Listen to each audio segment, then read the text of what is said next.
Psalm 22:14 to 15. Psalm 22. I have no more strength than a few drops of water. All my bones are out of joint. My heart is like melted wax. My strength is dried up like a broken clay pot. Isang pahayag ng nawawala ng lakas, nanghihina, at iginugupo ng kanyang mga nararamdaman. Lack of strength, weakness, illness, and feelings. Ano ang kinakalaman ng ating nararamdaman, ng ating feelings sa ating kalusugan? Dear God, we thank you for health. We thank you for good health and we celebrate life. Salamat, Panginoon, sa patuloy na pagpapahiram niyo sa amin ng buhay at pagdadagdag pa ng lakas. Sa sandaling ito, pakalinisin niyo po kami at turuan, akayin. Bigyan niyo kami, Panginoon, ng mga leksyon na babaunin namin sa buong buhay para hindi lamang kami mag-exist, but we will prevail and be victorious and we will have your happiness and joy. Be our speaker. Teach us, lead us in the name of your Son, Jesus. Feelings affect health. Yan ay suspetsya ng marami at napatunayan maging ng siyensya, maging ng medisina. Pag nanghihina ang loob, humihina ang katawan, at pag mahina ang loob, mapakahirap gumaling kung may karamdaman. Negative feelings lower or weaken the immune system. It's a scientific fact. Ito'y matagal lang na pag-eksperimento at napatunayan ng nasa medisina, nasa mga pagpapagaling at paggamot ng mga may sakit. Yung mga taong malulungkutin, matagal tabla ng gamot, matagal gumaling o ayaw gumaling. Pero yung mga taong masigla, masaya, may pag-asa, nakangiti, may kasiyahan sa kanilang puso, madaling tablan ng anumang ginagawang panggagamot, pagpapalakas sa kanila. Marami ng ganito mga eksperimento at ito ay isa ng tinatanggap na katotohanan sa siyensya. Proverbs 14:30, peace of mind makes the body healthy, but jealousy is like cancer. Pagtahimik, payapa ang loob, lumulusog ang katawan, pero yun daw ikaw ay magselos para ka may cancer. At hindi lang selos, lahat ng negative emotions, tulad ng fear or worry, anger, envy, dislike of people or a circumstance, unhappiness, sadness, at lalong-lalo na yung matinding depression. Pagka nagkasakit yung isip, yung puso, sumusunod yung katawan. Pero ang kailangan nating magapi, malupig, negative feelings. Dahil napipili naman kung anong damdamin at nararamdaman ang patatagalin mo sa iyong puso. Pamisa-misan, pabigla-bigla, pabugso-bugso, tayo ay natutuksong magkaroon ng negative feeling, pero nasa iyo na yon para patagalin pa o itaboy na agad-agad. Proverbs 18:14, being cheerful helps when you are sick, but nothing helps when you give up.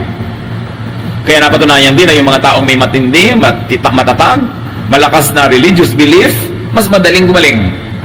Mas madaling tablan ng pagpapagamot at ng mga ginagawa ng mga manggagamot. Dahil may connection talaga ang ating emosyon sa ating kalusugan, mind over matter talaga.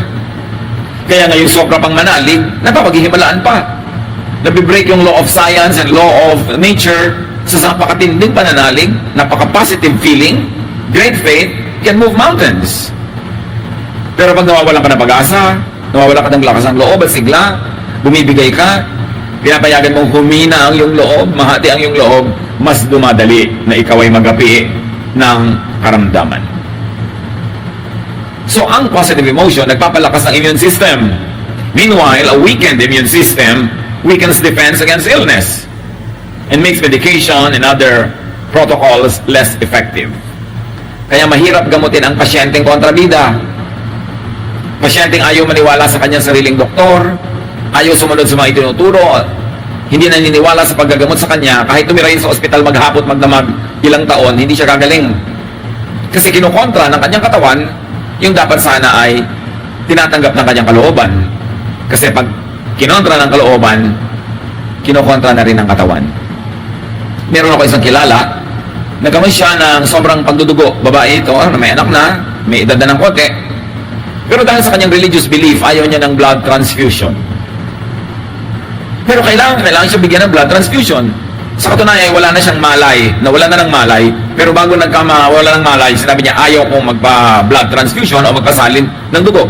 Pero nung nawala na siya ng malay, nagpasya na ang kanyang biyanan na siya ay pasalitan ng dugo para mabuhay. Pero kahit wala na siyang malay, ayaw pumasok ng dugong isinasalin sa kanyang ugat. Ganon kalakas sa kanyang isip. Napigil ng kanyang isip yung physical flow of blood into her veins. Well, needless to say, she died. Pero kasi nagpasya siya na ayaw niya. Malakas ang ating pag-iisip. Kaya pag ikaw nagpasya, gagaling ako. At tinulungan mo ang sarili mong gumaling, napakalaki ng pag-asa na ikay gagaling nga. Pero yung hindi na ako gagaling, mahina na ako, wala na akong pag-asa, kahit malakas ang katawan mo, hihina. Talagang may kinalaman ang ating emosyon sa ating kalusugan. You are the captain of your soul. Feelings could be controlled, regulated. Feelings could be directed and even engineered. Pwede mong bigyan ng hugis ang iyong nararamdaman. Pwede mong patayin agad ang negative feeling, buhayin ang positive feeling, at pwede mo rin patayin ang positive feeling at ang buhayin mo negative kung anong gugustuhin mo.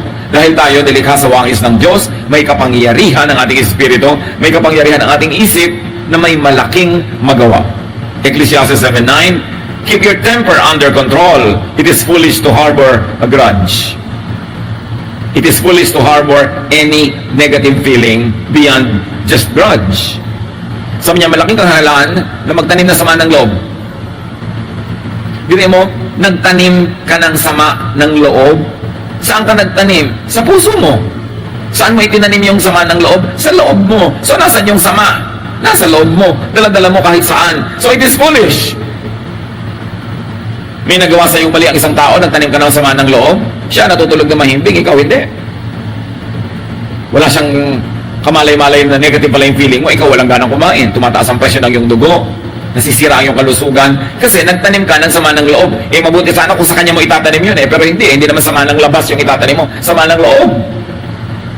Kaya yung matatampuhin, lagi na lang may hinanakit, laging may reklamo, laging may galit, laging mayroong unhappiness, hinuhukay nyo ang sarili nyong libingan. Sinisira nyo ang inyong sariling katawan. Pinadidilim nyo ang inyong sariling mundo. Pinapapangit nyo ang inyong sariling buhay. Kaya sabi, keep your temper under control. Keep your negative feelings under control. Ibig sabihin lang doon, kaya mong kontrolin kasi hindi naman sasabihin ng Bible kung hindi mo kayang gawin Yung nagagalit, alam nyo to, kayang-kaya nyong lalo pang galitin ang sarili nyo. Lalo't may kapangyarihan kayo, parang meron kayong kakayanang magalit, lalo kayong magagalit, lalong lalakas ang boses nyo, lalo kayong sisigaw, lalo kayong mananakit, lalo't kaya ng katawan nyo manakit. Ibig sabihin, ikaw din na nagpapalala ng feelings mo. Depende sa kung gaano kalaking lisensya ang ibinibigay mo sa iyong sarili para magalit.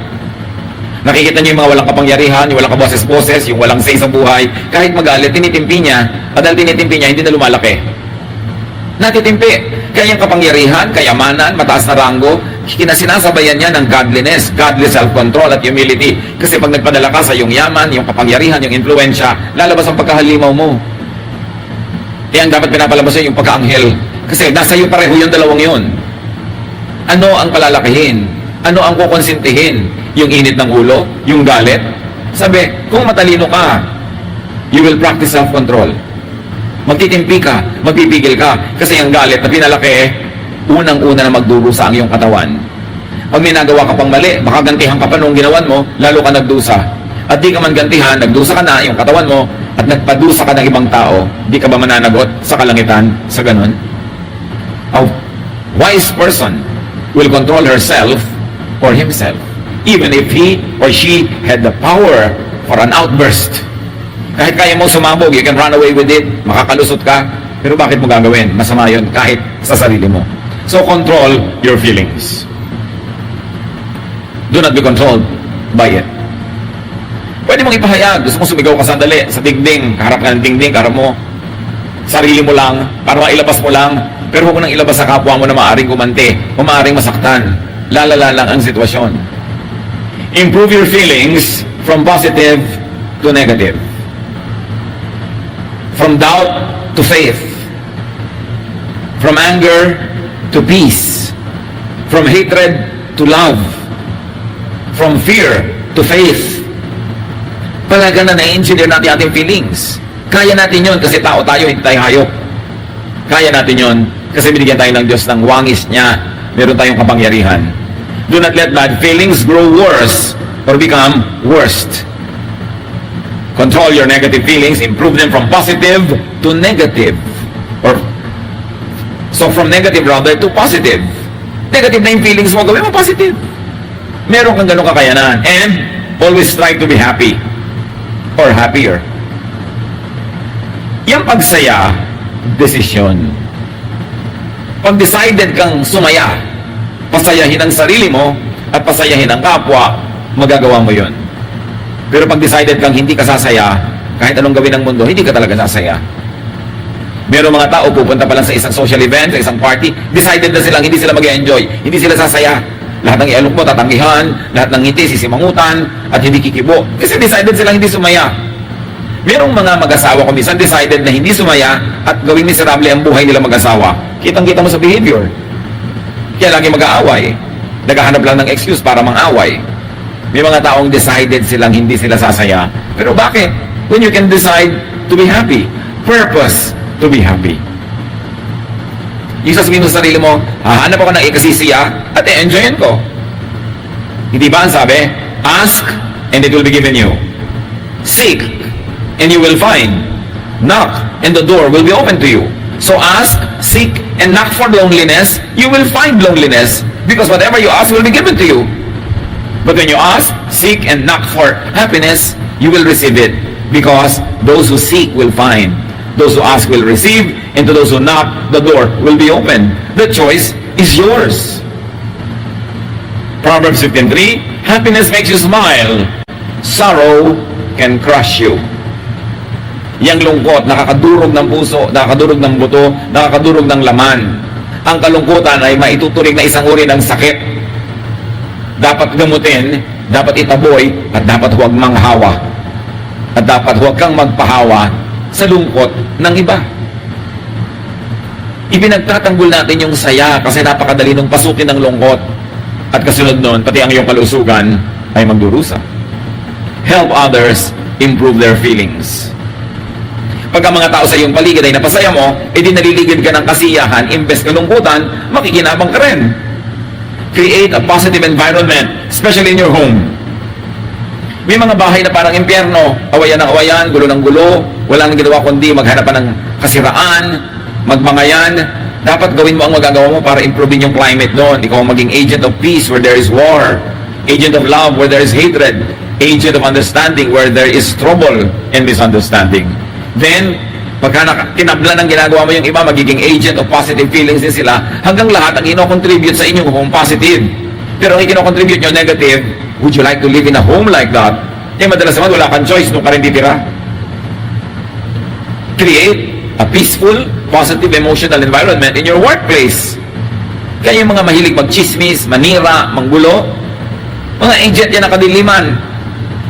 Pinapapangit nila yung magandang environment, pinapalungkot nila ang kapwa, at ang sarili nila sinisira din nila. It is important to help others improve their feelings. Create that kind of positive environment and do not needlessly hurt people and yourself. Huwag saktan ang sarili at huwag ding saktan ang iba. Because sometimes it is needless but it has become a habit to hurt others. Yung pang-iinsulto ng physical attributes, yung mga biro na naglalait, lalo't hindi naman kayo matalik na magkaibigan, nasasaktan lang pala siya, iwasan natin sa buhay natin yan. Proverbs 15:18, losing your temper causes a lot of trouble, but staying calm settles arguments. So pagka merong dapat pagtalunan, may pinagkakaibahan ng opinion, ang unahin ay manahimik. Pababain ang emotions. Alisin ang mga galit. Palamigin ng ulo. At kung malamig na, tsaka nila mag-usap para ayusin ang dapat ayusin. Pero walang naayos sa mga taong nag-uusap habang mainit ang ulo. Lumalala lang. Mas lumalaki ang damage at pare-pareho lang na nasasaktan at nagdurusa. And very especially, do not take revenge. Pag may nagawang mali, huwag mong gawa ng mali rin kasi pareho na kayong mali. Kanina mali siya, tama ka, pero mamaya pareho na lang kayong mali. At hindi na matitigil ang gawaan ng mali. Sabi nga ng iba, looking good is the best revenge. Meron kayong gustong maghigantihan, magpaganda kayo. Yung ganda-ganda mo habang miserable siya, yun na yung ganti mo. Kung pinaganda mo pa siya, natuwa siya sa'yo, di lalong mabuti. Kasi kung meron namang hindi maganda, nakikita mo lagi, hindi magdurusa ka rin. Kaya dapat pinapaganda natin ang kapwa, pinapaganda ang environment para tayo nakikinabang. Ang tao lumulusog pag naliligid siya ng magagandang bagay. Ang tenga niya nakakarinig ng musika, magagandang salita, imbes ingay, bangayan, sigawan at murahan, nakakabigay yun ng sakit. Ang mata ng tao dapat nakakita ng ganda, hindi ng kapangitan. Ang ilong niya nakakaamoy ng bango, hindi ng baho. At dapat ang kanyang balat nakakaramdam ng sarap ng sensation, hindi ng hapdi, sakit o sugat. At dapat ang kanyang dila natitikman ay sarap, hindi yung sobrang alat, sobrang pait na hindi masarap sa panlasa. Binigyan tayo ng senses ng Diyos para dagdagan ang appreciation natin sa ganda ng creation. We should feed those senses with positive sensations. It's part of worship, it's part of holiness, it's part of godliness to surround yourself with beauty, with music, with harmony, with balance, because that will make you healthier. At kung nasakta na, at nakapanakit na, repair hurt feelings. Pag nagawa na, di na mabawi, makipag-ayos, makipag-asundo. Kung ikaw nasaktan, ipaalam mo para magamot ka niya o para huwag ka na niyang patuloy nasaktan pa. Kung ikaw yung nakasakit, humingi ka ng tawad, ayusin mo kung paano ka makakapagbayan-bayan sa naging utang mo doon sa tao para magkaroon ng kapayapaan. Mahirap pumayapa ang puso sa loob kung magulo sa labas. Matthew 18:15, sabi ni Jesus, if one of my followers sins against you, go and point out what was wrong. But do it in private, just between the two of you. Sabi, pagka meron akong tagasunod na nakagawa ng mali sa inyo, nasaktan kayo, sabihin nyo sa kanya. Malay nyo, hindi niya alam. Para malaman niya, huwag na niyang ituloy pa. O malay nyo, alam niya, pero akala niya, hindi kayo nasasaktan. So malaman niya, nasaktan kayo, para huwag na rin niya ituloy. O alam niya, ginawa niya, at alam niya, sinasaktan niya kayo, pero ipaalam niyo, hindi niya dapat ituloy yon. Kasi hindi makakabuti para sa inyo, na pareho. Sa ganun, kailangan, sabihin nyo. Pero kung may nagkamali sa inyo, na-offend kayo, siya ang sabihan nyo. Huwag niyong ipagsabi sa iba. Yung may mali ang kausapin mo, tahimik lang, privado, kayong dalawa lang, sarilinan, para huwag nang lumaki ang gulo. Lumiit ang sugat at gumaling. Eh ngayon, kung may nagawang mali sa iyo itong si Kumare, ipamamalita mo sa mga taong iba, eh di dadami ang magchichismis, dadami mag-uusap, malalaman ni Kumare, lalo siyang magagalit, hindi mo na-solve. Dapat pag may problema ka sa isang tao, siya ang kausapin mo privately. Kasi pag may ibang nakikinig, baka kahit mali siya, hindi niya tanggapin dahil sa pride niya. Baka imbes mag-sorry, lalo ka pang awayan dahil may nanonood, nagpapasikat siya. So, spare her feelings, spare his pride, kausapin mo privately. Kung ang gusto mo ay magkaayos. Pero kung may nagawa sa iyo mali isang tao, sa iba mo ipinamamalita, hindi kaayusan ang gusto mo. Gusto mong magkaroon ng mga kakampi, dahil gusto mong magkaroon ng gera, gusto mong marami kang nasa side mo. Kaya, pinipresent mo ang sarili mo na kawawa, na siya yung hindi mabuti, na ikay mabuti, para kaawaan ka at kumampi sa'yo. Ang ibig sabihin lang doon, ang gusto mo gera. Yun lang naman gusto ng gera, ang may gusto ng kakampi. Pero kung tunay na gusto mong kapayapaan, hindi mo kailangan nakakampi. Kausapin mo yung nakagawa ng mali at kayong dalawa ang magayos. Minimize damage. Pag may damage na, ang dapat na lang natin gawin, paliitin, maliitin, at gamutin ang damage. Huwag nang palakihin pa. Kaya yung mga chismosa, may nalaman na hindi na dapat na malaman ng iba, ipapamalita pa, that is evil. Pag may nagdadala sa inyo ng chismis, sabihin nyo, alam mo, ginagawa mo, that is evil. Pero huwag naman sasabihin, hoy, Satan, get away from me. Kasi hindi naman siya si Satan. May ginagawa lang siyang satanic sa moment na yon. Baka napagdidiliman ng isip. Dapat pag may chismosa, tuwing lalapit sa inyo, sabihin nyo, lumayo ka sa akin. Pero hindi, ano pa? Dahil kung gusto mo. Dahil sabi sa Bible, malinamnam daw talaga at katakap-takaman chismis. Pero alam mo na yon, pagka nalilinam naman ka, natatakaman at natasarapan, you know also that something's wrong with you. Dapat na o-offend ka sa chismis kahit totoo. At hindi mo na ipamamalita pa. Kasi gugulo, lalo sa workplace, sa mga magkakamag-anak, sa mga magkakapitbahay. Kaya ang pangit-pangit ang environment na ginagalawan natin dahil sa chismis. Pag may nagkamali, ano pang gagawin mo? Nagkamali na, kahit sisihin mo yan, gilitan mo yan, liigan mo, tantarin mo, hindi na pwedeng maitama yung mali niya. So, forgive others. Ang marunong magpatawad, yun lang ang natiwasay. Yun lang ang payapa. Yun lang ang malusog ang damdamin. Kasi, mapagpatawad ka mat hindi, ang daming gagawin ng tao na mali. Pero kung mapagpatawad ka, minimize lang ang negative effect on you. Pero pag dinamdam mo, nagtanim ka ba ng sama ng loob, gumanti ka, lalo mong pinapasama ang iyong kalagayan. So forgive others and get forgiven. Lalo yung may mga sakit, dinala mo na sa lahat ng doktor, lahat ng ospital, hindi pa malaman kung ano yung sakit, kadalasan sa damdamin. Depressed lang pala, galit lang pala, namumuhi lang pala, nagsiselos lang, naiingit lang pala. Kaya kung ano-anong sakit ang lumalabas sa katawan, ayaw lumabas sa test. Kasi hindi naman natetest ng mga laboratorio yung damdamin. Hindi nakikita sa x-ray yan.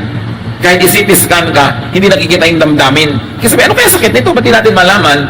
Damdamin yun. Kaya mahalaga na malusog ang ating damdamin. At huwag manghusga ng kapwa. Kasi pag nanguhusga ka, ang tendency mo, magalit. Mali siya. Tama ako. Therefore, magagalit ako sa kanya. Unawain natin ang mga tao. Ang mga ginagawa nila may dahilan. May pinanggagalingan sila kung bakit sila nagkakaganon. Luke 6:37-38. Jesus said, don't judge others, and God won't judge you. Don't be hard on others, and God won't be hard on you. Forgive others, and God will forgive you. Napakalinaw dito na kung anong ginagawa mo sa iyong kapwa, yun ang gagawin sa iyo ng Diyos. So ang taong banal, nagpapatawad para patawarin siya ng Diyos. At kung di man siya banal, pero matalino lang siya, magpapatawad din siya kasi patatawarin din siya ng Diyos. So be holy and godly, but if you cannot always be holy and godly, at least be wise. What you give to the universe gives back to you. If you give rubbish and trash to the universe, that's what the universe will give you.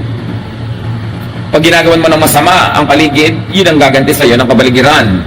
Pero pag ginagawan mo ng mabuti, yun din ang igaganti sa iyo. Kasi may Diyos. There is God who is just. There is God who is all-knowing, who knows everything that's going on. Kaya ano man ang inuutang mo sa mundo, sisingilin sa iyo ng mundo. Ano man ang ibinibigay mo sa mundo, susuklian ka ng mundo. If you give to others, verse 38, you will be given a full amount in return. It will be packed down, shaken together, and spilling over into your lap. The way you treat others is the way you will be treated. Kung paano mo itrato ang iba, ganun ka itatrato ng kalangitan. Kaya ganun din sa pagbibigay. Sabi ko, magbibigay ka rin lang, damihan mo na, siksik, liglig, umaapaw. Kasi yung ibinibigay mo, yun din ang ibabalik sa'yo. So dapat godly ka, kaya ka mapagbigay, at kung hindi ka man godly, matalino ka man lang. Kasi yung itinatanim, inaani. When you give to the universe gives back to you in greater amounts. So feel good towards your health, your wellness, and your healing. Gano'n sa atin karami ang mga laging minararamdamang sakit ng ulo, sakit ng likod, sakit ng dibdib, na hindi na maipaliwanag ng siyensya at medisina. Baka naman negative feelings lang yan. Gano'n sa atin hindi mapagkatulog. Yung iba naman, ayaw nang gumising pag nakatulog. Kabaligtaran. May emotional problem din yun. Lahat ng hindi balanced, hindi correct, meron yan emotional and spiritual equivalent. Dapat balance tayo. Panginoon, siyasatin niyo po kami. Sa bawat isang narito, kayong nakakaalam ng kalusugan. Kayong nakakaalam ng emosyon. Kayong nakakaalam ng laman ng aming puso, kung ito may pasalamat o reklamo. Ito ba ay pagmamahal o pagkamuhi? Ito ba ay galit? Ito ba ay kapayapaan o kaguluhan? You know what's in our hearts.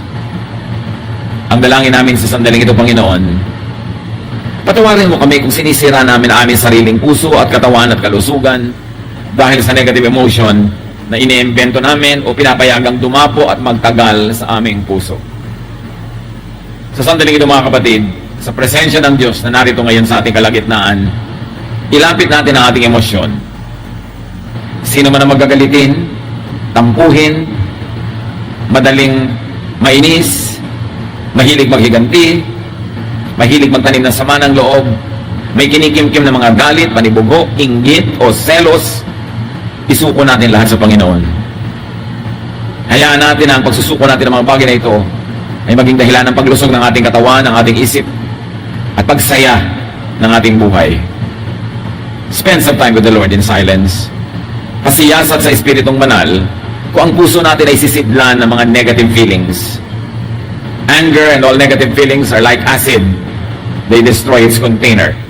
And the container is our heart. Dear Lord, forgive us kung nagiging pabaya kami sa pag-aalaga ng aming kalusugan dahil pinapayagan namin pamugaran kami ng negative feelings, takot, at kung ano-ano pa. Be alone with the Lord in some moments, pasiyasat, ihingi ng tawad at magpalinis sa ganitong mga negative feelings.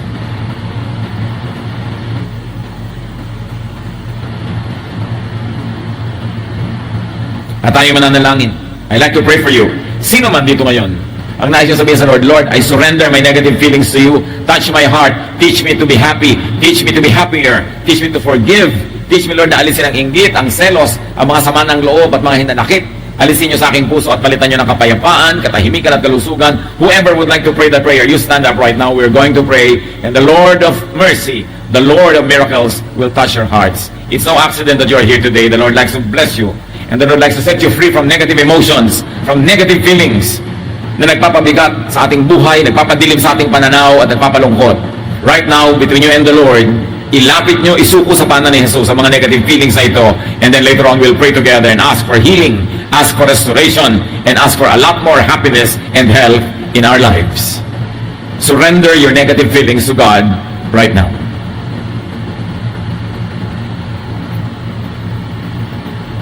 Panginoon, kayong nakakaalam ng bawat detalye ng isinusuko na yung mga anak. It's not for nothing that your people stand before your presence. Your people would like to confess to you, seek forgiveness for having allowed negative and even evil thoughts to dwell in our minds. Lord, forgive us and cleanse us. Awitisin mo, Panginoon, sa pagsusuko na yung mga anak, ang ganitong mga negative feelings and thoughts, at palitan niyo, Panginoon, ng pananalig, pananampalataya, kapayapaan, pag-ibig, pag-unawa sa kapwa at maging sa sarili, at lahat ng nakakapagpalakas ng loob at nakakapagpalakas ng katawan, yun ang patuloy niyong ibigay sa amin. In the name of Jesus, we drive away, reject, and rebuke all work of deception of the evil one, all negative feelings that make us sick, that make us unhealthy. At ang aming Panginoong tinatanggap ang iyong liberating spirit, the power of the Holy Spirit to make us see the light, to make us enjoy a life of peace, a life of health and wellness. At nawa, Panginoon, bigyan mo rin kami ng matalas na memorya na tuwing kami matutokso para to think negative, to be negative, maalala namin ito, isinuko na namin ito sa inyo at itaboy namin ang anumang diwa ng negativism in our lives. We ask our God, O Lord, you are God, to fill our hearts with peace, to fill our hearts with contentment, with joy, with love, and make this a miracle if it needs to be a miracle, O Lord, na ang puso namin ay mapuno ng mga positive feelings, positive emotions, because you, O God, are positive. You love us, and that is enough reason for us to rejoice. Salamat sa oras na ito na ipinaalala mo sa amin ang napakahalagang dahilan ng mga sakit at palayain nyo kami at palakasin, gamutin sa mga physical illnesses caused by negative emotion, and make us sensitive to the deceptions, O Lord, that we won't allow these deceptions to continue to harm us. We declare ourselves free from such negative thoughts, and we conserve our energy, our strength to that which is only positive. Salamat, Panginoon, sa pagdinig niyo sa aming dalangin. Nagpapasalamat kami, Ama, sa ngalan ng iyong anak na si Jesus. Let us be seated, remain bowed before the Lord and silent, and listen to the wonderful voice of God to guide us kung paano pangangatawan at paninindigan to have positive thoughts and positive feelings every day. Lord, continue to speak to your people, heal us, restore us, in the name of Jesus. Let's be silent and hear the guidance of the voice of God.